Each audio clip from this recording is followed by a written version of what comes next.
સમગ્ર ઘટનાને લઈ જોનાર પર ધ્રુજી ઉઠ્યા. એક હચમચાવી દેતો કરુણ બનાવ સામે.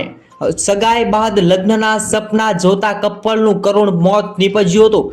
કાર અજાણ્યા વાહન સાથે અથડાઈ ગઈ. અકસ્માતમાં કારમાં બેઠેલા યુવક યુવતીનું તત્કાળ મોત થયું. ગેસ કટરથી પતરા કાપી અને લાશો બહાર કાઢવામાં આવી. કપલના થોડા સમય પછી લગ્ન હતા. હાલમાં આ ઘટના સામે આવી છે મથુરાથી બલદેવ વિસ્તારમાં બની છે. અકસ્માત એક્સપ્રેસ વે પર માઇલસ્ટોન 135 ની આસપાસ સર્જાયો.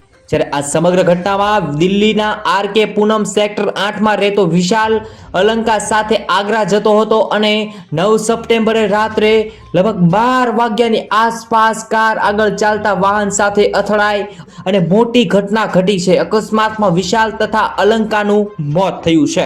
થોડા સમય પછી આ બંનેના લગ્ન હતા તેવા સમાચાર મળી રહ્યા છે. જરૂરથી ભગવાન આ બંનેની દિવ્ય આત્માને શાંતિ આપે. જરૂરથી કોમેન્ટમાં ઓમ શાંતિ પાઠવજો.